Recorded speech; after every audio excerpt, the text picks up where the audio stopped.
Okay, good day.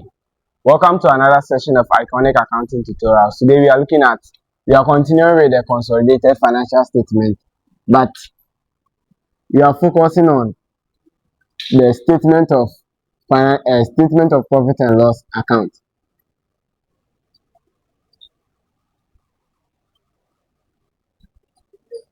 Okay, now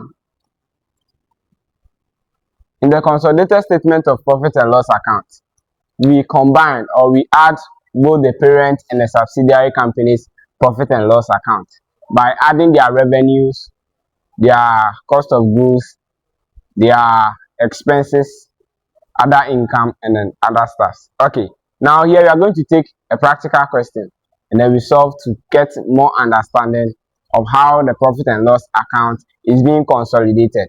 Okay, so let's take this question.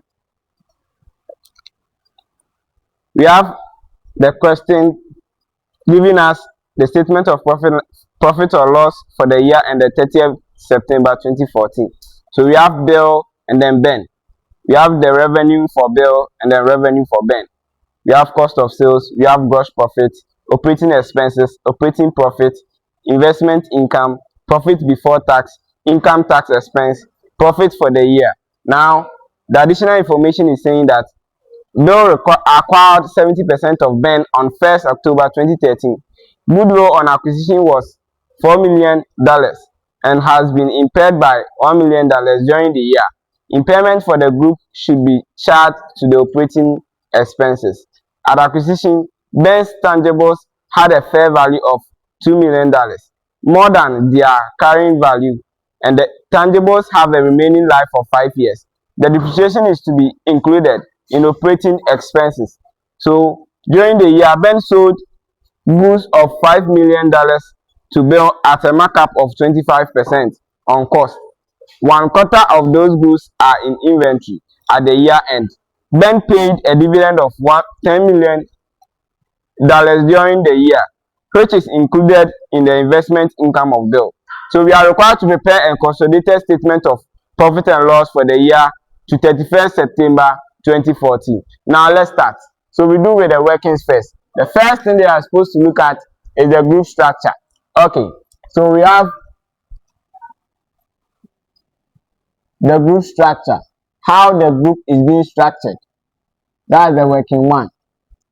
Okay, now according to the question, Bill acquired 70% of Ben on 1st October 2013. This indicate that Bill has 70% share in Ben, which is a subsidiary company. So we have Bill. Then we have Ben. So Bill owns 70% of the shares in Ben, and then the remaining 30% belongs to the non-controlling interest. Okay, we are done with the group structure.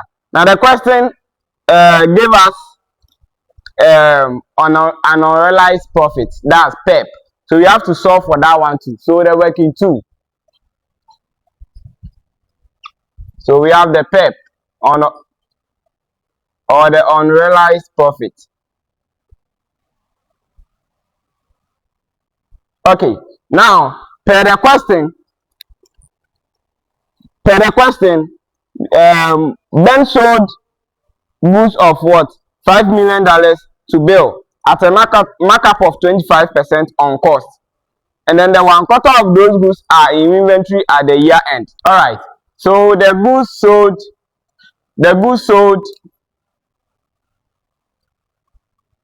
to Ben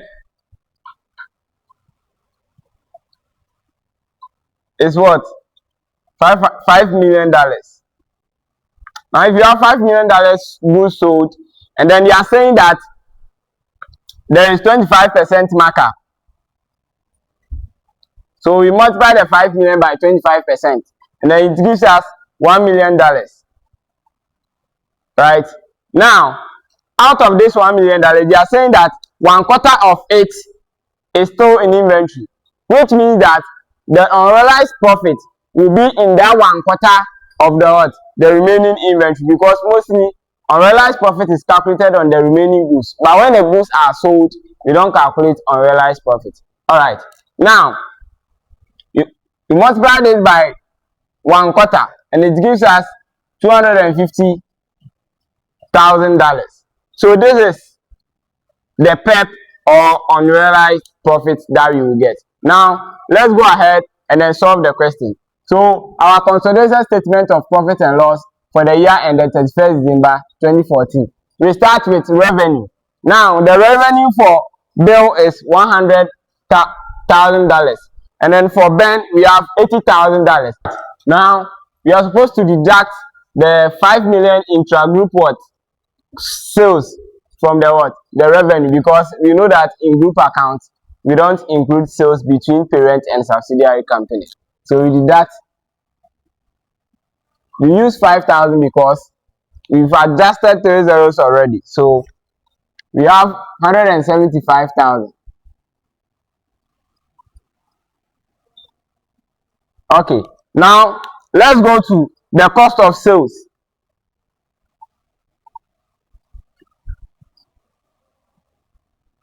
So the cost of sales for Ben is $50,000,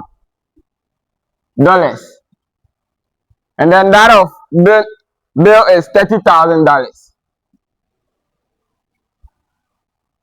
Again, we are supposed to deduct the 5 million goods sold from the cost of sales, because once it has been included in the revenue, it will be included in the cost of sales. So you see, Ben sold the goods and they will include that in their revenue. That is 5 million.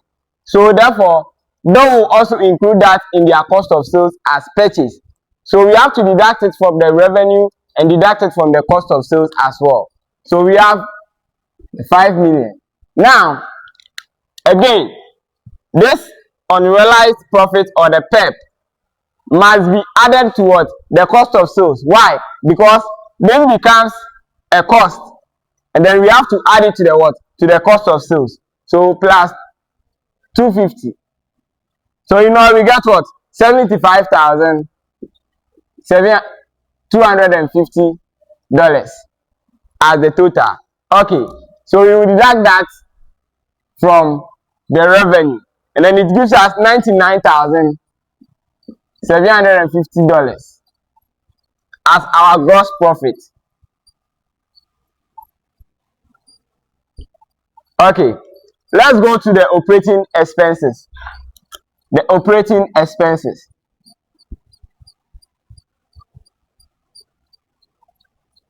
Alright, so the operating expenses for Ben is 20,000. So the operating expenses for Bill is 20,000, and that of Ben is what? 35,000. Okay, now we are supposed to do what? Add the what? The impairment loss, which is 1 million. So 1,000. We shorten it. The next thing that we are supposed to add will be the depreciation. That's the additional depreciation. Now you know that since there is a fair value adjustment, there will be an additional depreciation. And then the question says, Ben's tangibles had a fair value of what? $2 million.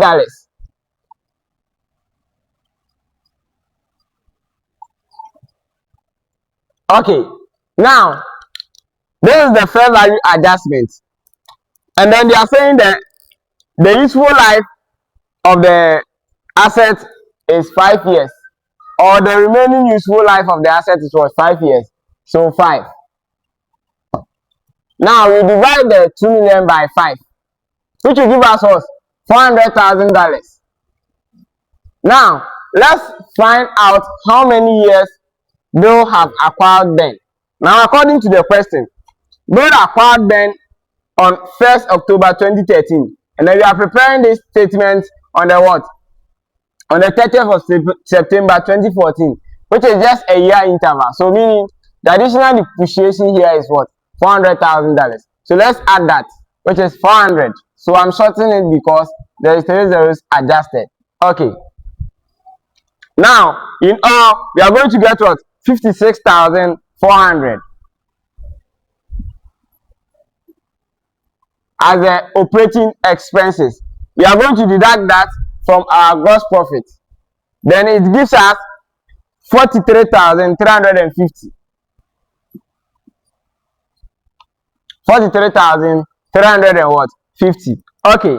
Now let's go to the next item, which is the investment income.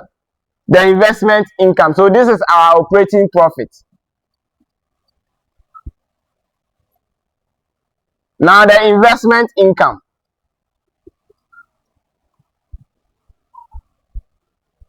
So the investment income for bill is what? 10,000. The investment income for bill is 10,000. But we have to do an adjustment. The additional information is saying that Ben paid a dividend of 10 million during the year, which is included in investment income of bill. Now, this investment income of bill, which is 10 million,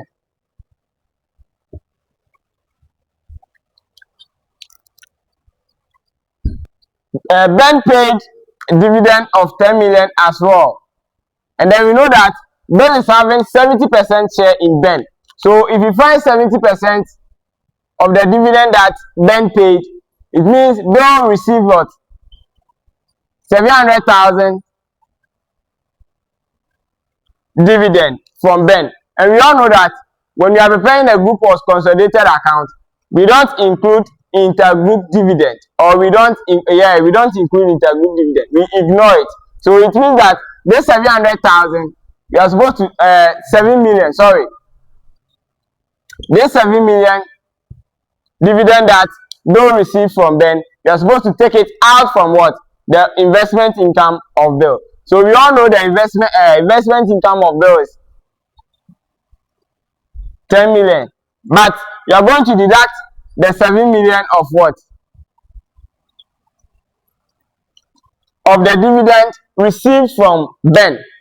Are we okay? Which gives us what? 3 million. Okay. Now let's go to the next thing. Now the next thing that we have is what? The profit before tax. So the profit before tax, we take out the investment income from the what? The operating profit, which will give us 46,350.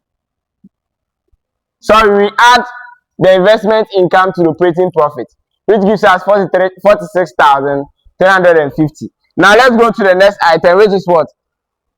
The tax. So this gives us our profit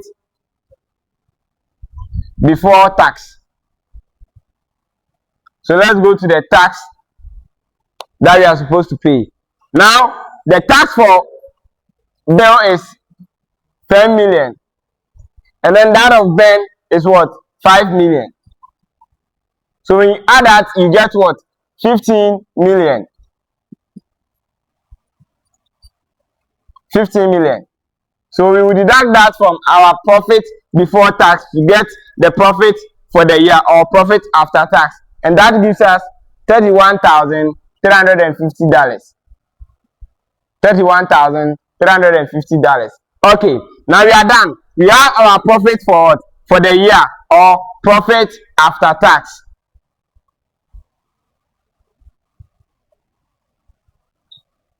Here we are supposed to allocate this profit after tax, or profit for the year, between the what? The non-controlling interest and then the parent, or the group in the whole. You are supposed to allocate, because we know that this includes the group profit for the year and then the non-controlling interest profit for the year. So this will make us work for additional working, which is working 3, which is the non-controlling interest. Okay, now when you are solving for the non-controlling interest part of the profit for the year, you are supposed to take the profit for the year for what? For the subsidiary company. And then the profit for the year for the subsidiary company is what? 10 million. So profit for the year, which gives us what? $10 million. Now out of this $10 million, you know that the non-controlling interest owns only 30% of it, and then the parent company owns 70%. So let's find 30% of the 10 million, which gives us what? 3 million. So 3 million of the profit belongs to the what? The non-controlling what? Interest. Now, we all know that there was an impairment loss. There was an impairment loss. And then the total impairment loss that we were having is what? $1 million. So the $1 million we have times 30%, which gives us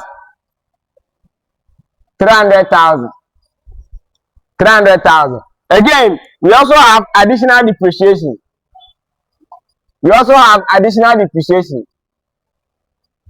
And then the non-controlling interest have to suffer part of the what? Of the additional depreciation. The additional depreciation that we have was 400.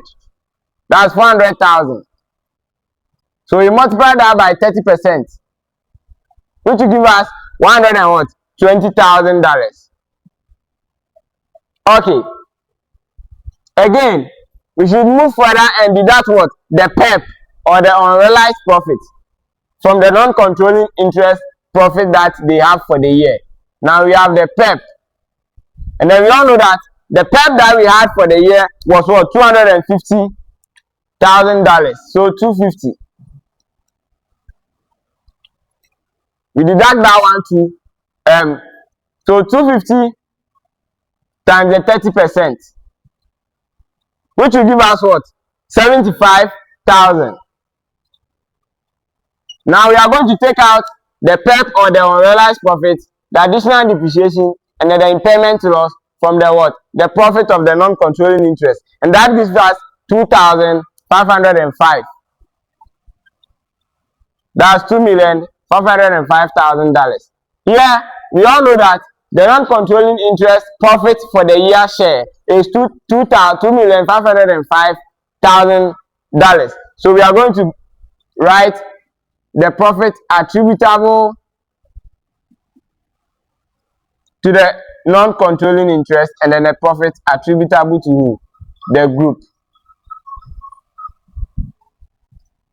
Now, this is workings 3. The profit for the year attributable to the non-controlling interest is what? 2,505. 2,505. And then, before you get the profit for the year attributable to the group, you have to deduct the profit for the year attributable to the non-controlling interest from the profit for the year in whole, before you can get the profit for the year for the group. Now that gives us what? 28,895. 28,895. This brings us to the end of this session. So we will have our non-controlling interest profit for the year to be what? 2,505, and that of the group to be what? 28,895. Thank you for watching this video.